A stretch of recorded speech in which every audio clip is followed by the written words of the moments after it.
하나님은 우리의 피난처시요 힘이시니 환난 중에 만날 큰 도움이시라. 그러므로 산이 변하든지 땅이 흔들려 바다 가운데 빠지든지 바닷물이 흉용하고 뛰놀든지 그것이 넘침으로 산이 요동할지라도 우리는 두려워 아니하리로다. 아멘. 시편 46편에 있는 말씀입니다. 오늘 이 약속대로 물이 범람하려고 하는 두려운 시간이지만 저와 여러분 마음에 하늘의 평화가 있기를 간절히 바랍니다.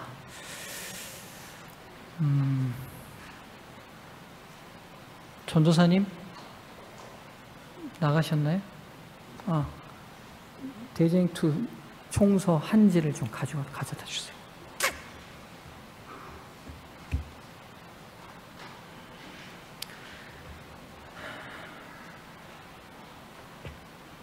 먼저 하나님의 말씀 열왕기상 19장 7절에서 9절 그리고 19절의 첫 구절의 말씀을 보도록 하겠습니다.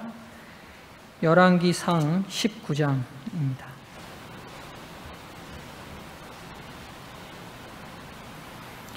열왕기상 19장 7절, 8절, 9절에 있는 말씀 그리고 19절의 첫 구절을 봉독하겠습니다.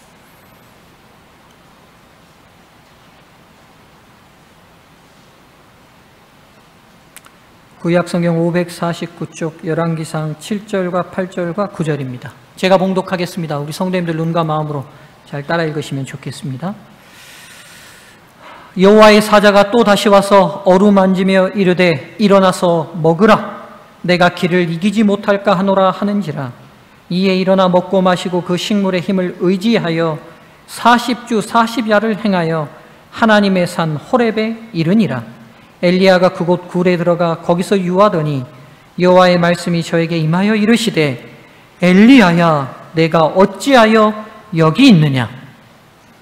19절 첫 번째 구절만 읽습니다. 엘리야가 거기서 떠나. 사랑하는 우리 소중한 성도님들 그리고 우리 방송으로 예배를 드리고 계신 우리 모든 성도님들에게 약속하신 안식의 축복이 함께하기를 간절히 바라겠습니다. 코로나로 인하여 우리가 5주간 사회적 거리두기로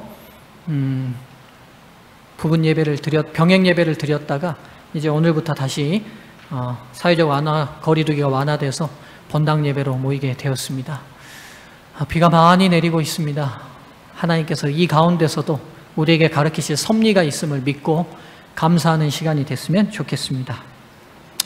오늘 이 시간에는 서중앙교회 우리 독서주간을 시작하면서 예수에 물들다라는 제목으로 말씀을 전하도록 하겠습니다.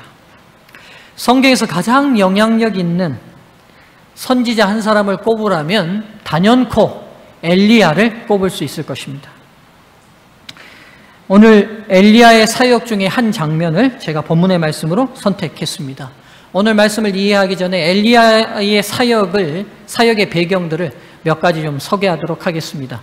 엘리야는 디셉 사람이었죠. 그리고 엘리야가 활동했던 시대의 배경을 다 아시겠지만 엘리야는 북방 이스라엘의 선지자였습니다. 북방 이스라엘의 아합 왕 당시의 선지자였는데 아합 왕은 알다시피 그의 부인이 너무도 유명한 여자죠. 이세벨이라는 여자였고 이 여자는 바알과 아세라를 섬기는 아주 특심한 열심히 있는 여성으로서 이스라엘에 시집 올 때 850명의 바알과 아세라 선지자를 데려와서 온 이스라엘을 여호와 신앙에서 우상 숭배의 신앙으로 전환시키는 아주 역사적 전환점을 만든 시대에 활동했던 선지자입니다. 그 당시에 국가적 배경이 온 우상 숭배에 빠졌던 시기를 한순간에 전환시킨 역사에 기록할 만한 특별한 사건이 갈멜산에서 이루어집니다. 여러분 모두 다 잘 아시는 사건이죠. 여호와를 섬기는 신앙이 진짜 신앙인지 바알과 아세라를 섬기는 신앙이 진짜 신앙인지를 겨루기 위해 여호와의 대표로는 오직 한 사람 남은 선지자 엘리야와 바알과 아세라는 850명의 선지자들이 동일한 조건으로 그들의 신들을 부르고 그 신의 응답으로 하늘에서 불이 내려오는 현상을 통해 진짜 신이 누군지를 가리는 대결이 벌어졌습니다. 대결의 결과는 어떻게 됐는지 여러분 잘 아십니다. 여호와의 신앙이 진정한 신앙이라는 혁혁한 증거가 하늘에서 불이 내려와서 재물을 모두 다 사르는 일이 있었고, 그날 북방 이스라엘의 우상 숭배의 물줄기를 순식간에 바꿔버릴 극적인 사건을 통해 850명의 선지자들은, 우상 숭배 선지자들은 죽임을 당하는 일이 벌어졌습니다. 그리고 우리가 알다시피 3년 반 동안 우로가 내리지 않았잖아요. 비가 오지 않았는데 드디어 엘리야의 기도로 비가 오는 기적도 일어나게 됩니다. 그런데 그 엄청난 사건이 일어나고 난 다음에 엘리야가 이 아세라와 바알의 적극적인 후원자였던 이세벨로부터 협박을 받게 되죠. 무슨 협박을 받아요? 너도 저 우상 숭배 제사장들을 죽였던 것과 동일한 죽임을 당할 것이라는 협박을 받게 됩니다. 참 이해되지 않는 장면 중에 하나인데요. 그렇게 강단진 믿음과 신앙의 결단을 보였던 선지자가 이 협박 한마디에 완전히 곤두박질 쳐서 자기의 사명지와 사역지를 버리고 사람이 없는 무인지경으로 도망가 버리게 됩니다. 그리고 그 무인지경의 한 사막의 끝자락 로뎀나무 아래서 하나님께 하나님 이거 다 못해 먹겠고 차라리 죽으면 좋겠다고 호소하는 장면이 저희가 읽었던 본문 전의 장면입니다. 이렇게 모든 걸 내팽개치고 더 이상 재기할 수 없을 만큼 깊은 좌절에 빠진 선지자에게 예수님 하나님께서 내리셨던 처방을 우리가 다 압니다. 재우시고 먹이십니다. 그리고 난 다음에 그를 어떻게 하시냐면 그의 사역지로부터 더 먼 지역인 40일 동안 개인적인 혼자 여행을 통해 여행의 목적지는 하나님의 산 호렙으로까지 인도합니다. 호렙산은 우리가 잘 아는 신의 산입니다. 하나님의 계명, 10계명을 내려받았던 산이 바로 이 호렙산입니다. 그곳, 그래서 여호와의 산이라고 불렸던 그 산으로 엘리야를 40일 동안 개인적으로 여행시켜서 데리고 가시고 그리고 한 굴에다가 그를 집어넣으십니다. 오늘 왜 엘리야가 낙담했는지, 왜 좌절했는지는 제가 한번 설교를 드린 적이 있어서 오늘 이 부분에 대해서 다루고 싶지는 않습니다. 오늘 제가 다루려는 내용의 핵심은 재기할 수 없는 사람을 다시 재기시켰던 특별한 장소와 시간이 있었어요. 그게 뭐냐면 그가 사역지에서 열심히 일했던 그 사역의 현장이 아니라 아무도 없었던 하나님의 산 한 굴, 이 굴이 어딘지도 성경은 정확히 기록하고 있지 않지만 그 굴에서 보낸 그 시간이 엘리야를 다시 재기시키는 기회가 됐습니다. 보시면 엘리야가 호렙산에 도착을 한 다음에 제가 건너뛰어서 19절을 읽었어요. 엘리야가 거기서 떠나, 그러니까 굴 밖으로 다시 나와서 다시 사역지로 돌아가 그의 사역을 완전히 완성하고 마무리 짓습니다. 그리고 그는 마지막 어떻게 되지요? 우리가 잘 알다시피 불병거를 타고 살아서 승천한 에녹 이후에 유일한 사람으로 성경이 기록하고 있습니다. 엘리야의 이 마지막 장면은 마지막 예수 그리스도의 재림을 살아서 맞이할 백성들에게 굉장히 중요한 시사점을 줍니다. 예수님께서 변화산에 올라가셨을 때 두 존재가 나타났어요. 누구와 누가 나타났습니까? 엘리야와 모세가 나타났어요.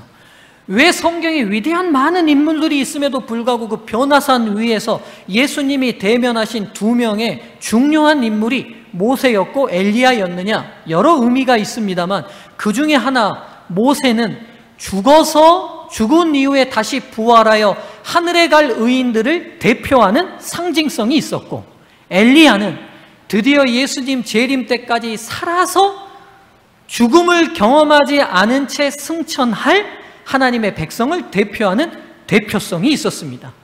그래서 이 엘리야가 불병거를 타고 살아서 하늘로 승천한 아름다운 모습은 오늘 저희 모두에게 굉장한 시사점이 있어요. 여러분, 기대하기는 저희들은 아마 시대의 여러 징조들로 볼 때 죽음을 경험하지 않고 예수 그리스도의 재림을 맞이할 가능성이 굉장히 많은 시대에 살아가고 있습니다. 여러분 그렇게 생각하십니까? 죽어서 만나고 싶으시면 한번 손들어 보시죠. 예, 한 분 계셨어요.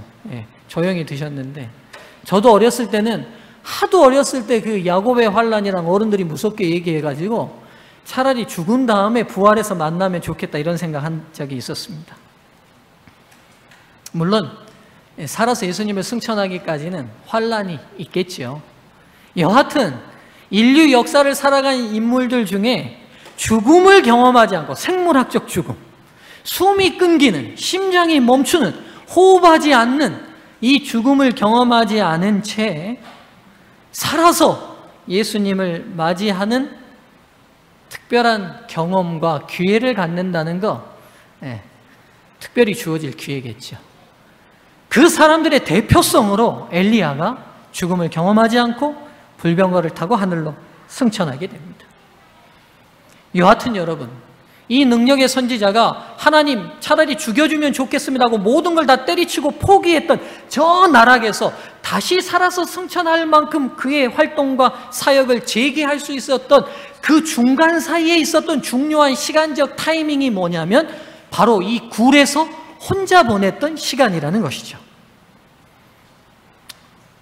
분주하고 열심히 활동했던 능력의 선지자라 할지라도 그가 놓치고 있었던 부분들이 있었음을 알게 됩니다. 그럼 이 굴에서 도대체 무슨 일이 있었는지를 좀 보도록 하겠습니다. 10절입니다. 9절에 이제 엘리야가 들어가요. 그리고는 엘리야에게 하나님께서 질문하십니다. 뭐라고 질문하세요? 엘리야야, 내가 어찌하여 여기 있느냐? 이렇게 말씀하세요. 이 질문을 그대로 생각하면 너 여기 있으면 돼? 안 돼? 이 말이에요. 된다는 말이에요? 안 된다는 말이에요? 그렇죠. PC방에서 아들을 찾았어요. 너 여기 왜 있어? 그러면 그 말은 너 여기 있으란 말이에요? 너 여기 있으면 안 된다는 말이에요? 여기 있으면 안 된다는 말이잖아요. 그러니까 엘리야야, 지금 하나님의 산 호렙산의 한 굴에 앉아있는 엘리야에게 하나님이 첫 번째 던지는 질문이 뭐냐면 엘리야야, 내가 왜 여기 있느냐? 이 말씀을 하셨어요. 왜 여기 있느냐? 1차적으로는 이 말이 어떻게 들릴 수 있냐면 엘리야야, 너 여기 있으면 안 되는 사람이잖아, 이렇게 들릴 수도 있어요. 그러나 이 호렙산의 이 굴까지 인도하신 분은 누구시죠? 하나님이세요. 하나님이 데려와 놓고 너 여기 있으면 안 되잖아, 이렇게 말하는 건 좀 모순되게 들리잖아요. 그러면 엘리야야, 내가 왜 여기 있느냐라는 질문 이면에 속뜻이 있을 수 있어요. 엘리야야, 네가 여기 있어야 될 진짜 이유를 아냐? 이런 질문일 수도 있어요. 맞죠? 엘리야야, 너 왜 여기 있냐? 이 말은 너 여기 있으면 안 된다는 말이기도 하지만 한편 엘리야야, 네가 왜 네 사역지를 떠나서 혼자 40일 동안 여행해서 혼자 이렇게 이 굴에 앉아 있어야 될 시간이 필요한지 너 그 이유 알고 있니? 이렇게 묻는 질문일 수도 있어요. 근데 엘리야가 이 질문을 정확히 이해 못한 것 같아요. 엘리야의 대답을 한번 들어보세요. 10절, 저가 대답하되 내가 만군의 하나님 여호와를 위하여 열심히 특심하오니 이는 이스라엘 자손이 주의 언약을 버리고 주의 제단을 헐며 칼로 주의 선지자들을 죽였음이 오며 오직 나만 남았거늘 저희가 내 생명을 찾아 취하려 하나이다. 하나님, 제가 주님 위해서 얼마나 열심히 했는지 아시잖아요. 근데 바뀐 게 있어요, 없어요? 아무것도 안 바뀌고 도리어 사람들은 더 많은 우상 숭배에 빠지고 저 같은 선지자들 다 죽여서 이제 누구밖에 안 남았어요? 나만 남았는데 누구도 죽이려고 해요? 나 죽이려고 해서 살라고 여기 와 있어요. 지금 이렇게 말하는 것 같아요. 이 대답에 하나님께서 다른 말씀을 하지 않으세요. 그리고 어떻게 하시는지 보시죠. 11절과 12절입니다. 여호와께서 가라사대 너는 나가서 여호와 앞에서 산에 섰으라 하시더니 여호와께서 지나가시는데 여호와의 앞에 크고 강한 바람이 산을 가르고 바위를 부수나 바람 가운데 여호와께서 계시지 아니하며 바람 후에 지진이 있으나 지진 가운데도 여호와께서 계시지 아니하며 또 지진 후에 불이 있으나 불 가운데도 여호와께서 계시지 아니하더니 불 후에 세미한 소리가 있는지라. 이렇게 말하는 엘리야를 하나님께서 너 굴 밖에 가서 입구에 서 있어라 이렇게 말씀하시고는 하나님께서 엘리야 앞에 강한 바람을 부십니다. 그리고 이 강한 바람이 지나가니까 엄청난 지진이 일어났어요. 그 다음에는 엄청난 불이 일어났어요. 근데 그 모든 요란한 환경 속에 아무 소리도 들리지 않더니만 그 모든 환경 뒤에 세미한 아주 가느다란 소리가 들리는데 이 소리는 누구의 음성이었어요? 13절 엘리야가 듣고 겉옷으로 얼굴을 가리우고, 얼굴을 가린 이유가 있어요. 왜냐하면 지성소에 있었던 법궤 위에 제작했던 그룹 천사들은 날개를 얼굴로 한쪽 가려야 돼요. 왠지 아세요? 거룩하신 하나님 앞에서 얼굴을 가려요. 그룹 천사들. 차마 여러분 어렵게 생각하지 마세요. 조선시대 왕 앞에 나아갈 때 다 어떻게 하죠? 빤히 쳐들고 보는 사람이 있어요? 없어요? 없어요. 다 고개를 숙입니다. 고개만 숙이는 게 아니라요, 고개를, 근데 1년에 딱 한 번 얼굴을 볼 수 있는 날이 있어요. 정월 초하루입니다. 그때는 정해진 날이에요. 그날은 고개를 들어 용상에 앉아 계시는 폐하의 얼굴을, 전하의 얼굴을 볼 수 있는 날이 딱 정해져 있어요. 그러니까 여러분 가만 생각하면 왕정에서 생기는 모든 문화가 제가 볼 때는 어디서 기인했냐면 하나님 앞에서 행했던 순경함의 문화가 그대로 배어 있어요.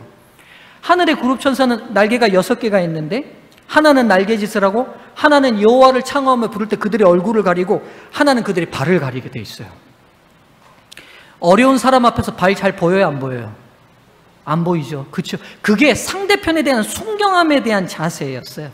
순경함에 대한 자세였거든요. 지금 엘리야가 얼굴을 가린 이유가 있어요. 이 세미한 음성이 아주 작았지만 분명히 누구의 음성이라는 확신이 있었어요.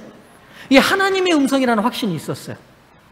자, 지금 하나님께서 지금 깨우치시고 하시는 첫 번째가 있어요. 이게 뭐냐면 요란한 모든 환경 속에서도 하나님이 안 계신 것처럼 보였지만 그 요란한 모든 환경을 뚫을 만큼 분명히 그 이면에는 뭐가 존재하고 있었어요? 하나님이 존재하고 계셨어요.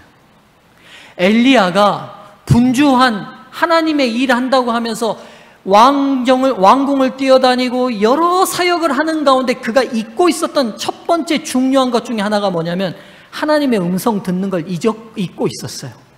여러분, 세상이 너무 분주하고 너무 요란하고 너무 시끄러우면 들어야 될 소리가 들리는 게 아니라 시끄러운 소리가, 큰 소리가 들리게 돼 있어요. 맞죠? 그러니까 싸움도 누가 이겨요? 목소리 큰 사람이 이긴다고 말한 이유가 거기에 있어요. 사람들에게 잘 어필되는 게 뭐냐면 언제나 크고 요란한 소리예요. 크고 요란한 소리. 어젯밤 회개기도 하신 분 손 한번 들어보시겠어요? 어젯밤 그 천둥 소리를 듣고도 회개기도를 안 하셨어요? 저는 새벽 3시에 일어나서 침대맡에서 다시 무릎 꿇고 기도했습니다. 잠을 이룰 수 없을 만큼 요란한 천둥 소리가 났는데, 그렇죠? 이렇게 해야 우리가 회개 기도가 되더라고요, 제가 보니까. 근데 엘리야가 분주함 가운데 놓쳤던 중요한 것 중에 하나가 뭐냐면 이 요란한 이면에는 이 모든 걸 주관하고 계시는 누가 계셔요? 하나님이 계시고 그분이 말씀하고 있어요. 근데 시끄럽고 요란한 소리 때문에 들려요, 안 들려요? 우리의 온통 관심이 그 시끄러운 것에 집중되어 있기 때문에 진짜 들어야 될 세미한 음성은 안 들리는 거예요.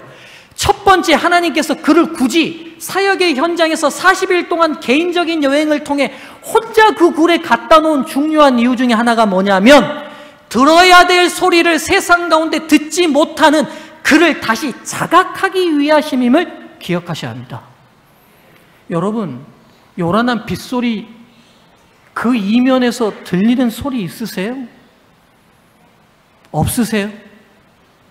없다면 들어야 될 소리를 못 듣고 있다는 인식을 하시고 사시면 좋겠어요. 네.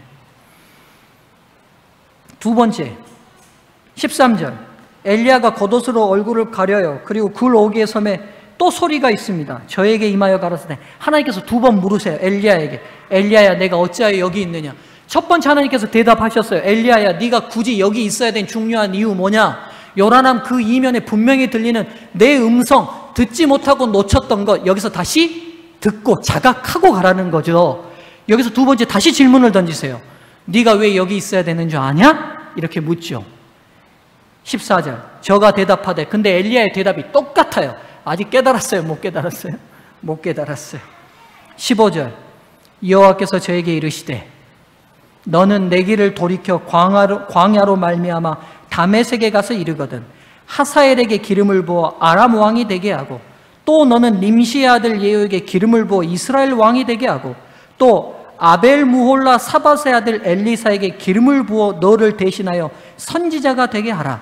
하사엘의 칼을 피하는 자를 예후가 죽일 것이요 예후의 칼을 피하는 자를 엘리사가 죽이리라. 그러나 내가 이스라엘 가운데 7,000인을 남기리니 다 무릎을 바알에게 꿇지 아니하고 다 그 입을 바알에게 맞추지 아니한 자니라. 여러분 지금 이 무슨 말씀이에요? 하나님께서 지금 이 엘리야에게 뭐 말해주고 싶어요? 지금 엘리야가 한 이 질문에 대한 정확한 답을 줬어요. 엘리야가 뭐라고 얘기하냐면 하나님 여호와를 위한 뜨거운 열심 오직 저만 있습니다. 그리고 나머지 다 죽었어요. 근데 바뀐 건 하나도 없습니다. 이렇게 얘기하니까 하나님께서 뭐라고 얘기하시냐면 왜 니만 있어? 니를 대신할 또 다른 사람들 내가 내 계획 속에 있다는 거예요.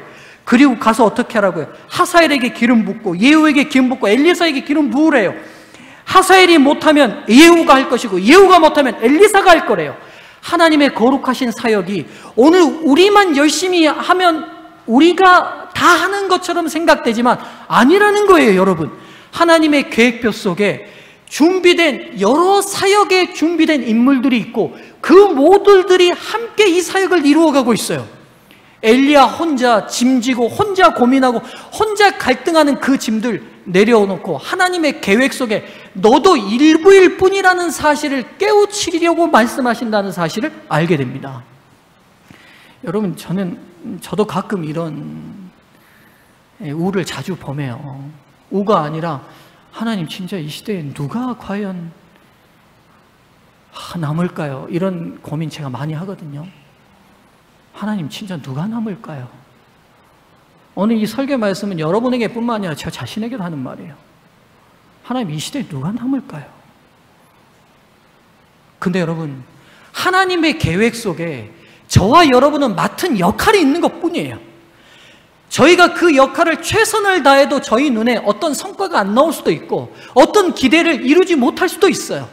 엘리야가 낭망했던 중요한 이유 중에 하나가 뭐냐면 자기가 갈멜산에서 이루었던 그 엄청난 성공은 이 나라를 바꿔놓을 거라고 생각했어요. 근데요, 바꿔놓기는커녕요 이스라엘 백성들은 별로 변동이 없어요. 여러분, 저에게도 그런 기대가 있거든요. 제가 이렇게 성도들에게 말씀 전하고 이렇게 하면 성도들이 좀 이렇게 바뀔 거라고 기대해요. 근데요, 그거 제 기대일 때가 많아요. 아니에요. 근데 여러분, 그때 찾아오는 게 뭐냐면 반작용이거든요. 낙심되고요, 떠나고 싶을 때가 있어요. 제가 엘리야의 마음을 충분히 기대해요. 안 바뀌어요. 안 바뀌어. 사람들이 쉽게 안 바뀝니다. 그리고 기대했던 하나님의 사역이 그 방향대로 나가지 않아요. 엘리야도 그랬던 것 같아요. 그래서 저밖에 없다고 하나님께 호소해요. 근데 하나님이 뭐라고 얘기하냐면 하나님은 계획이 있으셨던 거예요.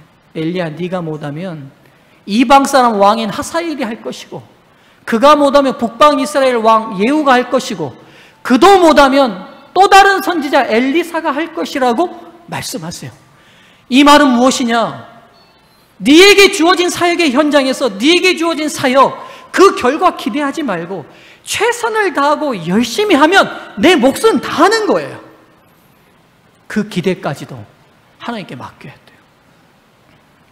그리고 18절 중요한 말씀 하시죠. 다 죽었습니다. 오직 나만 남았습니다. 그랬더니만 바알에게 무릎 꿇지 않는 몇 명이 있다? 오늘 새벽에 이 말씀을 다시 정리하면서 18절이 저에게 얼마나 위로가 됐는지 몰라요. 바알에게 무릎 꿇지 않는 7,000명이 있다. 여러분, 코로나 되기 전에 저희 교회가 좀 이 자리가 꽉 차서 야, 이대로 가면 좀 더 성장하겠다 정도했는데 이 코로나 오고 나니까 막 아멘 소리도 작아지고 힘은 다 없어진 것 같고 여러분들의 표정이 그래요. 여러분이 저를 보는 표정도 그럴지 모르겠어요. 그 코로나 전에 보였던 그 열성과 열심도 다 좀 시그러진 것 같아요. 근데 여러분, 분명히 7,000명이 있습니다. 오늘 우리가 준비되면 보내실 겁니다. 오늘 이 교회가 준비되면 하나님이 보내실 겁니다. 그들 각처에서 그들을 일으키셔서 이 마지막 사역이 맞춰지는 늦은비 성령의 대열에 가담시키실 것입니다. 그래서 여러분, 그때까지 저희가 준비하고 있어야 합니다. 저희가 느슨해지면 안 됩니다. 하나님의 시간표와 계획표 속에 우리가 맡은 임무 성실하게 수행하고 우리 눈앞에 있는 낙담적인 환경과 상황이 어떤다 할지라도 기다려야 합니다. 제가 요즘 그래요. 하나님, 기도할 때 하나님 어쩌시려고 그러십니까? 선교를 하려면 사람을 만나야 하는데 사람 만나는 것도 어려운 시대를 허락하신다는 것은 도대체 무슨 의미입니까? 무슨 의미일까요? 굴로 들어가라는 시간으로 저는 하나님의 음성을 듣습니다. 굴로 들어가라. 분주해서 보지 못했던 것, 듣지 못했던 것, 자각하지 못했던 것, 하나님과의 개인적인 대면의 시간으로 자각하는 시간, 깨닫는 시간, 보는 시간이 필요합니다. 엘리야는 드디어 듣게 되었어요. 요란한 모든 세상에 시끄러운 그 이면에 분명히 하나님의 음성이 이 모든 걸 주관하고 계시다는 그 음성 듣게 되었고요. 보지 못했던, 보이지 않는 7,000명의 영혼을 보게 되었고요. 그리고 그의 사역뿐만 아니라 그를 도울 또 다른 동역자들과 그 사역을 인계받을 하나님의 준비된 사도들이 있다는 사실도 깨닫게 되었습니다. 오늘 사랑하는 소중한 성도들이시여, 오늘 이 시간에 우리가 그동안 듣지 못했던 음성이 뭘까? 봐도 보지 못했던 게 뭘까? 깨닫지 못했던 게 뭘까를 깨닫는 시간을 가져봤으면 좋겠습니다. 이유는 한 가지입니다. 엘리야를 다시 보게 하고 깨닫게 했던 건 그를 분주했던 현장에서 끌어내어 홀로 하나님과 대면하는 개인적인 시간으로 데려갔던 것입니다. 오늘 우리에게도 이런 시간이 필요합니다. 여러분, 마이크로소프트사 창업주가 누군지 아시죠? 청년들 누굽니까? 네, 빌 게이츠.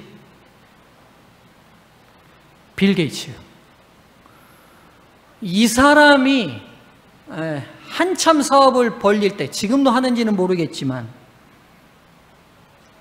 이 사람이 하는 습관이 하나의 영어의 관용구가 된 게 있어요. 그게 think week라고 해서 생각 주간입니다. 이 빌 게이츠가 한참 사업을 완성해 나갈 때 아무리 바빠도, 얼마나 바쁘겠어요. 세계 최고의 회사 CEO인데 아무리 바빠도 1년에 2번은 2주의 시간을 냅니다. 생각 주간이라는 주간을 내요. 그리고는 굉장히 허름한 그의 별장이 하나 있는데 그 별장으로 가서 가족도 만나지 않고 외부 인사는 아무도 만나지 않은 채 그 오두막에 들어가는데요. 그 오두막에 드나들 수 있는 사람은 이 빌 게이츠의 밥을 시종드는 집사만 드나들 수 있대요. 이 기간 동안에는, 이 일주일 기간 동안에는. 그러면 그 일주일 동안에 그가 뭐 하느냐? 세계 각지에 있는 모든 직원들로 그 마이크로소프트사의 직원들이 보내온 각종 보고서와 각종 사업 계획서를 일주일 내내 그것만 읽고 그것만 생각하는 생각 주간을 갖습니다. 이 생각 주간이 마칠 때마다 빌 게이츠가 한 가지씩 들고 나와서 터뜨리는 것이 MS사를 계속 성장시키는 엄청난 동력이 됐다고 그래요. 그래서 think week라는 생각 주간은 경제학 용어의 하나의 관용 문구가 돼버렸어요. 생각 주간이라는. 근데 여러분, 제가 가만 생각해 보니까 이런 생각 주간이 빌 게이츠가 만든 게 아니에요. 성경의 위대한 인물들이 그들이 사역을 시작하거나 사역이 위험에 빠졌을 때 늘 했던 게 세상의 요란함으로부터 완전히 벗어나서 오직 조용한 시간을 하나님과 대면하여 보냈던 그 집중된 시간들이 있었다는 걸 성경 곳곳에서 발견하게 됩니다. 다윗, 여러분 성경에서 유심히 보면 다윗은 목동 시절 사람과 대화하지 않고, 사람이 없잖아요. 양밖에 없잖아요. 오직 보이는 천연계 속에서 하나님을 노래하며 하나님과 대화하는 집중된 시간이 있었어요. 그 증거가 시편입니다. 150편 중에 73편이나 되는 시가 다윗에게서 나왔어요. 시를 적었다는 말은 뭘 의미하냐? 그의 사고와 모든 방향에 아주 집중된 시간을 가졌다는 거죠. 여러분 시 적어보신 적 있으시죠? 시 나올 때 언제 나오던가요? 예? 밤에 나온다는 분이 있고요. 저는 시가 언제 나면 사랑에 빠질 때 나오더라고요. 사랑에 빠질 때. 왜 사랑에 빠질 때 나와요? 누구만 생각해요? 그 사람만 생각하니까 그 사람을 위한 노래도 만들어주고 싶고 그 사람을 위한 시도 만들어주고 싶은 거예요. 경험을 안 해보셨는데 지금이라도 좀 해보십시오. 예. 여러분 누군가에게 사고가 집중될 때 뭐가 나오냐면 시가 나와요.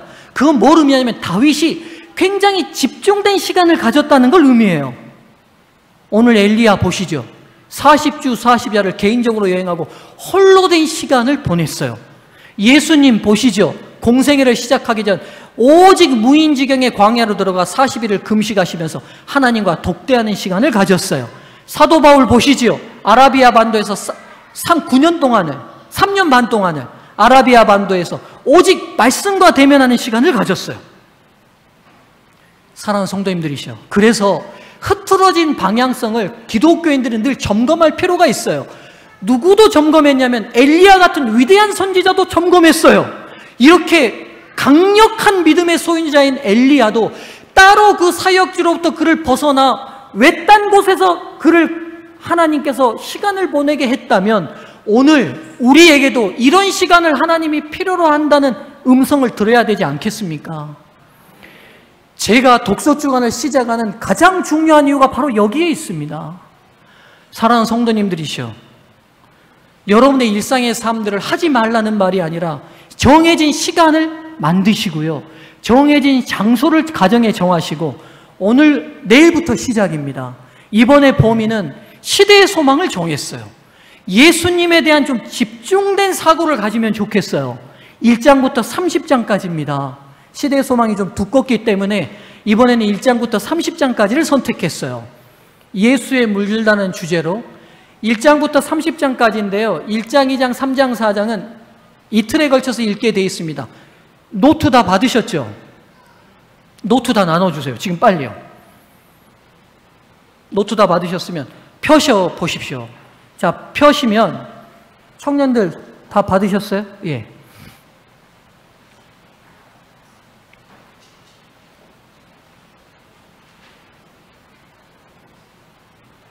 이영환 집사님 내려오시면 있어요. 예.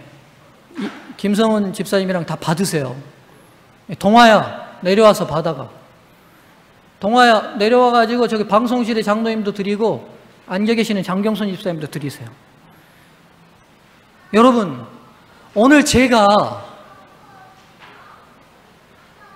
설교하는 이 모든 설교의 가장 중요한 마지막 결론은, 오늘 설교의 완성은 여러분이 이 독서 주간을 완성하는 게 완주입니다.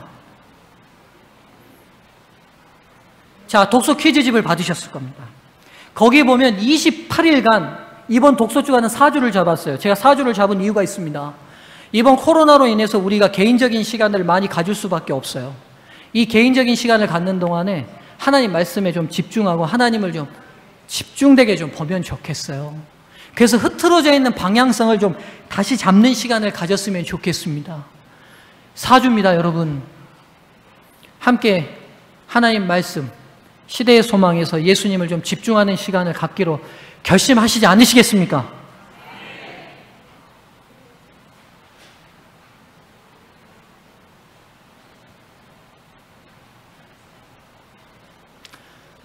독서 주간을 해야 되는 두 번째 이유를 제가 설명하겠습니다. 첫 번째 이유는 흐트러진 방향을 잡기 위해서고요.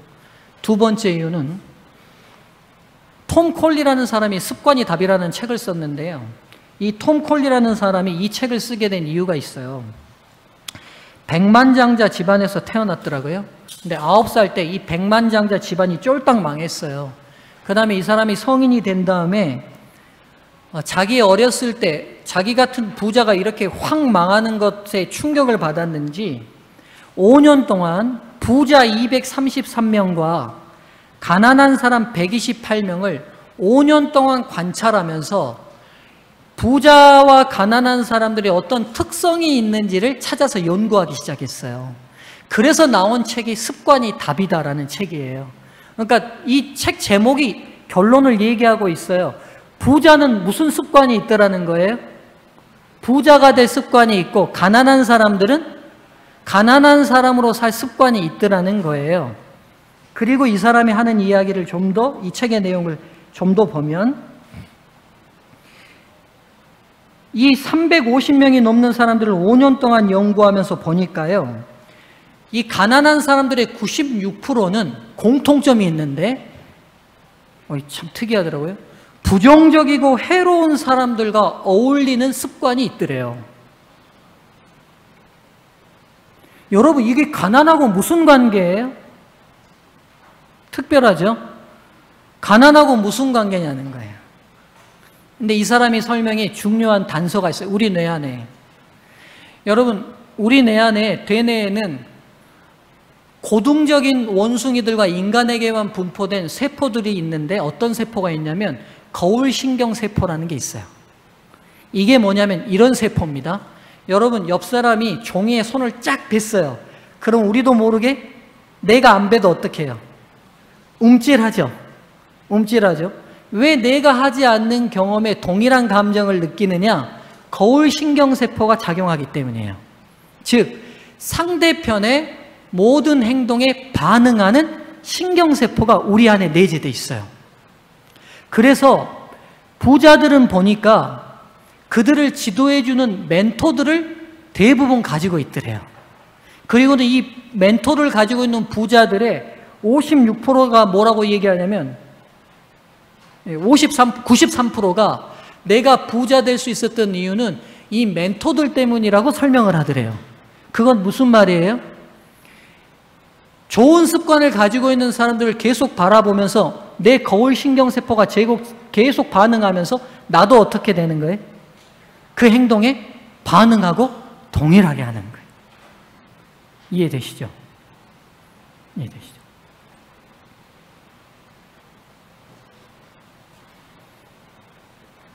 그러면서 이 저자가 이렇게 얘기합니다. 멘토가 없는 사람도 괜찮다는 거예요.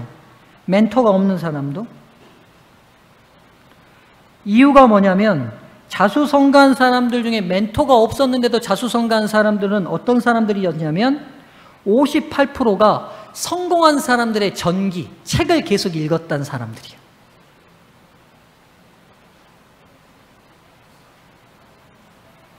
여러분, 오늘 이 책이 밝히는, 저희가 부자되라고 말하는 게 아니라 이 책이 주는 굉장히 중요한 요점을 여러분들 이제 깨우치셨을 거예요. 바라봄으로 변화된다는 성경의 진리가 뇌과학적으로 옳다는 거예요. 오늘 우리가 집중된 시간에 독서 주간을 통해 다시 예수님께 주목해야 될 일이 뭐냐면, 우리가 만나고 있는 많은 사람들이 우리도 모르게 그 사람이 나쁜 사람일 수도 있지만, 나쁜 사람이라고 생각함에도 불구하고 그 사람을 만나서 계속 관계를 맺으면 우리도 모르게 어떻게 된다는 거예요? 그 사람과 동일한 반응을 하게 돼 있다는 거예요. 그래서 어렸을 때 가만 생각해 보면 애들한테 좋은 친구 사귀어라, 좋은 사람 만나라 계속 얘기하는 이유가 뭡니까? 그게 뇌과학적으로 맞는 원리를 가지고 있어요. 우리 안에 거울신경세포가 누구를 바라보고 누구에게 시선이 집중되느냐에 따라서 반응하게 돼 있어요. 사랑하는 성도님들이시여, 오늘 우리가 예수님의 생애에 좀 집중해야 될 중요한 이유가 두 번째 여기 있습니다. 오늘 여러분 한번 생각해 보시죠. 내 생애는 왜 이러지? 왜 이렇게 불행하지? 왜 이렇게 힘들지? 여러분, 이렇게 생각하시면서 여러분의 인간관계에 많은 시간을 누구하고 보내고 있는지를 점검해 보시면 좋겠어요. 점검해 보시면 좋겠어요. 내가 혹시 굉장히 부정적이고 힘든 사람들하고 너무 많은 시간을 교제하고 있지는 않은지. 여러분, 그 사람들을 버리라는 말은 아니에요. 제 말을 오해하지는 마세요. 그러면 우리도 모르게 반응하고 있는 거울신경세포를 이제는 전환할 필요가 있다는 걸 말씀드리는 거예요. 우리가 만나는 사람들이 매일 돈밖에 모르는 사람들, 매일 쾌락 추구하는 것밖에 모르는 사람들이라면 우리도 모르게, 아니지만 우리도 모르게 그렇게 따라갈 수 있다는 거예요. 가장 중요한 증거가 롯의 가족들이 아니겠어요? 롯의 가족들을 보세요. 그리고 끝내 그 딸들조차도 구원받았지만 그들이 했던 행동은 소돔성에 있는 사람들의 행동을 그대로 반사해버리지 않았습니까? 그렇다면 오늘 죄된 세상을 살아가는 저와 여러분들이 가져야 될 중요한 시각을 이제는 우리의 거울신경세포의 반사경을 예수님께로 고정해야 될 시간을 가질 필요가 있다는 사실을 여러분 잊지 않으셨으면 좋겠습니다.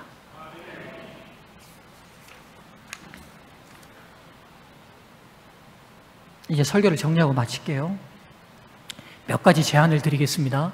이 독서 주간을 보내면서 제안을 드릴게요. 제발 부탁입니다. 젊은 엄마 아빠들, 아이들 키우느라 시간 없는 거 다 압니다. 저도 몇 명 키웠어요? 3명 키우고 있고 키우고 있습니다. 여러분, 그러면 아이들이 크면 시간이 날 것 같지요? 여러분, 사람의 습관이라는 건 그렇게 쉽게 바뀌지 않습니다. 착각하시면 안 돼요. 청년들, 바쁜다고 핑계하지 마시고 그거 핑계예요. 오늘 제 설교를 듣는 모든 성도들이 이거 결심하셨으면 좋겠어요. 제가 제 유익을 위하지 않고 여러분의 유익을 위한 호소라는 거 여러분 기억하실 거예요. 바빠요. 알아요, 여러분. 바쁜 거 압니다. 그럼 바쁘면 우리 하늘 안 갈 겁니까? 예수님 안 닮을 거예요? 이 구원 놓치고 살 겁니까? 아니잖아요. 우리에게 주어진 이 구원이 무엇보다 소중하다는 거 아시잖아요. 그러면 실천이 있어야 되지 않겠어요? 우리 예수님께 주목해야 될 시간입니다. 집중해야 될 시간입니다. 여러분, 도저히 바쁘면 잠을 30분 줄이십시오. 1시간 줄이세요. 그거 줄인다고 안 죽습니다. 안 죽습니다. 여러분, 할 수 있습니다. 여러분 가만히 보시면 쓸모없는 시간으로 여러분 시간 허비하고 있는 때 있을 거예요. 핸드폰 보고 인터넷 검색하면서, TV 보면서. 청년 학생들 그러고 있죠? 우리 집에도 있어요.